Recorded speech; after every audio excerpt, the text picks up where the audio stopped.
Diffraction happens when waves spread out as they pass through an opening or move around an obstacle.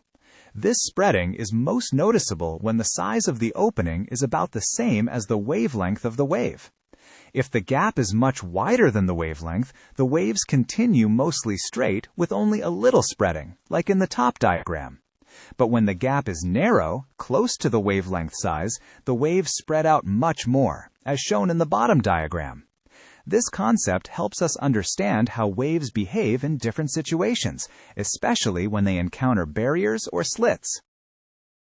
When waves encounter an obstacle, they don't just stop or get completely blocked. Instead, diffraction causes them to bend around the edges and spread into the area that would normally be in shadow. This bending happens in much the same way as it does when waves pass through a narrow gap. The waves change direction and fill in the space behind the obstacle, demonstrating that diffraction applies both when waves go through openings and when they move around solid objects. According to Huygens' principle, every point along a wavefront acts like a source of new, smaller wavelets that spread out in all directions. When a wavefront moves through a slit, these secondary wavelets overlap and interact with one another. This overlapping causes interference, where some waves add together while others cancel out. The result of this interference is the diffraction pattern we see, which looks like waves bending and spreading out after passing through the slit, as shown in the diagram. This explains why diffraction happens and how the wave behavior changes when encountering an obstacle or aperture. When monochromatic light, like that from a laser, passes through a single narrow slit, it spreads out and creates a pattern on a screen positioned behind the slit. This pattern is made up of alternating bright and dark fringes. At the center, there is a broad and bright fringe called the central maximum.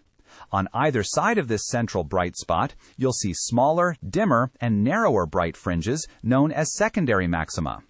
Between these bright areas are dark fringes, or minima, where little to no light appears. This pattern happens because the light waves spread out after passing through the slit and interfere with each other, producing regions of constructive interference, where the light is bright, and destructive interference, where the light is dark. The overall result is a clear and symmetrical fringe pattern on the screen that visually demonstrates the wave nature of light. The equation here shows how we can find the angle at which the first minimum of the diffraction pattern occurs. This angle, represented by theta, is equal to the wavelength of the light divided by the width of the slit. Theta is measured in radians, lambda is the wavelength of the light in meters, and b is the slit width, also in meters. This formula is based on the small angle approximation, meaning that for most experimental setups where the angle is small, we can safely approximate sine theta as just theta, which simplifies our calculations without losing accuracy. This gives a clear, straightforward way to predict where the first dark fringe will appear in the diffraction pattern. The formula shows that the angle of diffraction is inversely related to the slit width. This means when the slit is wide, the angle is smaller, causing the diffraction pattern to be more compressed with a narrow central bright area. Conversely, when the slit is narrow, the diffraction angle increases, spreading the pattern out and creating a wider central bright region. The graphs on the right illustrate this clearly. A wider slit results in a sharp, narrow peak in intensity, with smaller spacing between maxima, while a narrower slit produces a broader, more spread out peak with wider spacing. This relationship helps us understand how changing the slit size affects the way light spreads after passing through it.